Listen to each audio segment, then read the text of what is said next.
Hello everyone, I'm James. I'm Helena. And welcome to Dear Love Talk, the program that answers your questions on anything to do with relationships. Well, all you need to do is to email us on questions@lovetalkshow.tv and we are here for you. Fire away. Let's answer the first question.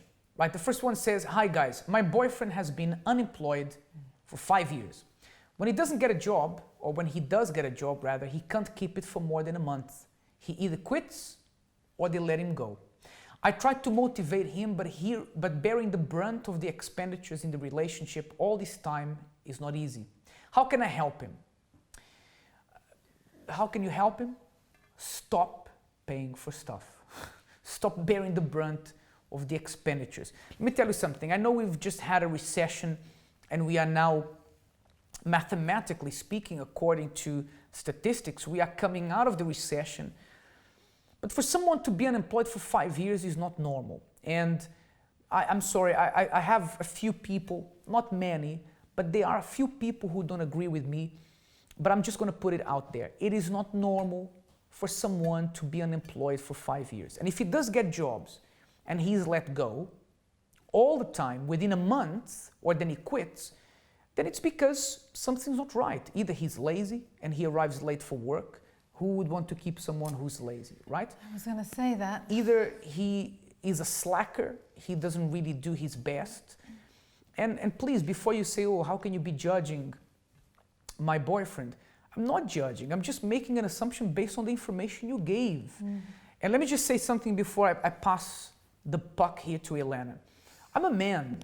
One of the things that gives me the most pleasure is to work. You know, working is amazing, is the best, because you feel like you're contributing to something. You feel you complete a task, you complete a project, and you feel good. It's a manly thing, isn't it? I think it's something that men have, that you arrive home from work tired, but you know it was a good day at work, you feel good. How can someone feel good not working for 5 years? Now, you may say, "Well, James, what if the person has a very specific job, career, or role, and they can't find a job in that?" Then my advice is, until you get to that role, then do something else. But being stuck for 5 years is not normal. Not normal at all. And I think this is a big sign, okay? You know, we always talk about signs, especially when you're dating, because after it's too late. This is a massive sign. And I'll say something to you. I agree with what my husband said.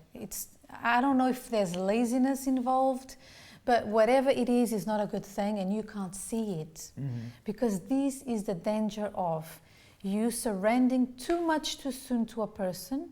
You are dating for quite some time now, and then you get so involved that you become like this. You can't see. You cannot see. And maybe you are listening to us now and you may think, "Oh, you've been a bit too harsh there." No, people who are outside can see things better. And I tell you something. It's funny because we were even giving this example in our seminar, Saturday Gone. There was a time we were fundraising for a big event, for a big thing, for a charity. And I told my husband, you know what? We work just close to a big shopping center. I'm going to go there this afternoon and I'm going to find myself A part-time job. A part-time job. Do you know something? In less than 3 hours, I was offered 3 full-time jobs. And they wanted me to start immediately. So it's not an excuse. Maybe he keeps on saying, "Oh, but you know, I'm specialized in this area." Who cares about speciality when you need to earn some money? Yeah. So I hear that many shops are hiring. It doesn't matter, you know, what it is, but like retail and other things, I don't want to mention names. The important thing is to start somewhere, Yeah, right? I don't think he wants to Of course, do much. we're not saying that if a person has a degree and has a specific career, that they should go and work in something else, but just start somewhere. But if he's been without a job for so long, I mean, hello, get yourself something. But let's just go back to the main point, because the main point here is not him and his career, and the main point is that you have become sort of okay being the breadwinner almost, even though you guys are not married yet from what you said. But I think you need to put a stop to being the person who provides, even though you're not married. Because when you are married, if he is in that comfortable situation, things are going to get worse. So maybe the time has come for either you help him to shape up, or then you need to make a difficult decision. Remember that. Absolutely. We are not saying that he's lazy, but for lazy men out there, okay, they are very good at making you feel sorry for them. Yeah. Because, you know, it's so hard. Or, you know, the environment at work isn't that good. So I just decided to leave. And it's never good. So, That's yeah. right. So anyway, there's another question next for question. me. This one It took a little bit says, longer than usual. After 9 years of marriage, my relationship completely broke down. I went through abuse with my husband, lost all my confidence, and I am now going through the divorce proceedings. I still hope to be happy, but somehow I feel that happiness in love may not be for everyone. This may not be really a question. Perhaps I'm just unburdening my pain. Thanks anyway. It's from Tolu Fashola. Once again, I'm sorry to hear that, but it is a delicate situation. I mean, whatever you went through must have been really painful. I mean, abuse is a terrible thing to go through. But you know something, don't give up on being happy. And true happiness starts with you. I'll tell you how you can be happy in love. Is by you getting inner healing, by you fighting for yourself, believing that you are worth something a lot better than what you had. Believe in yourself, work on yourself, and you're going to see how happiness in love will be a consequence. Because then you're going to be restored. You're going to know your value. You're going to have your self-love restored. And you're going to see things in a different way. And she said, you know, that she doesn't know if love is for everyone anymore. The truth is, love is for everyone. Everyone can find love. But what you need to do is, whatever wounds are open right now because of that damage that you had from a previous relationship, those wounds need to be looked after, they need to be healed, and then you can move on and find love. But love is for everyone. Don't give up. Don't stop believing that you can be happy. Okay? Absolutely. Now let's go for the final question, which is very different from what we've answered here today.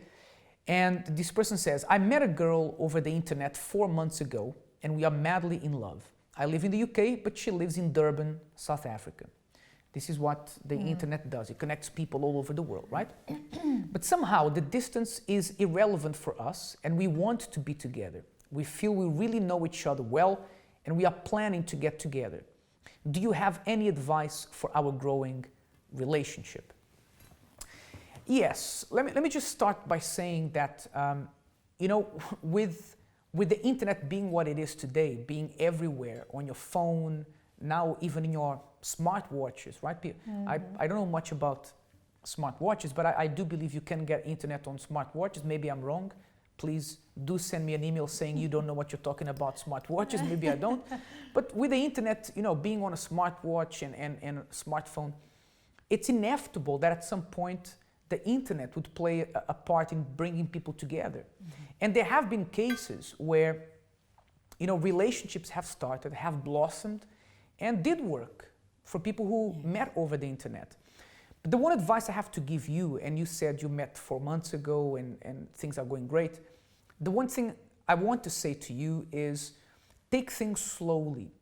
You know, if meeting someone personally and getting to know them personally is already hard enough, you know, how many times have you heard of cases of people who dated for a year in person, and then one day they found out loads of things they never knew about that person, or that they were someone completely different from who they thought they were? If that happens with you having the luxury to being close to the person, imagine how much more difficult or how longer it must take extra when you're getting to know someone over the internet. So I'm not by any means saying quit this, because you know, it depends on you.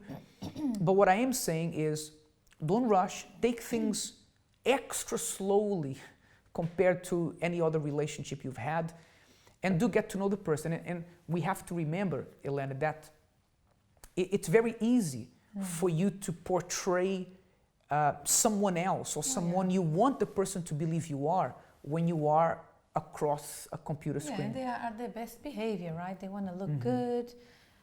You know, it's I don't know, there's so many ways of you deceiving people online.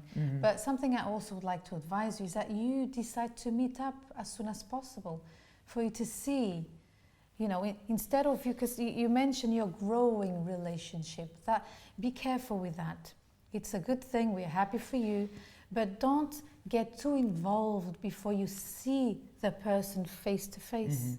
Because how do you know she's genuine or he's genuine? Yeah, and if you are talking to someone over the internet and you've Skyped or whatever, get to know their family. Yes. Even over the internet, right? Get to know if this person lives with their family, who their family are, get to know as much as you can about this person before you buy a ticket to fly halfway around the world. Then you get there and this person is not the person you thought they were. Again, we're not saying this is the case. For all we know, this may be a great person. And for all we know, this may work. But just remember, if things... To be safe. Yes. Be safe. If things have to go slowly when you are in a relationship close to someone, then if it starts over the internet and it develops over the internet for a while, it has to go even super more slowly, if you can use those words together in a sentence. But I think that's the advice I have for you. Yes, and I would like to remind all our viewers that we are not here just to answer your questions. We hold seminars every Saturday, okay?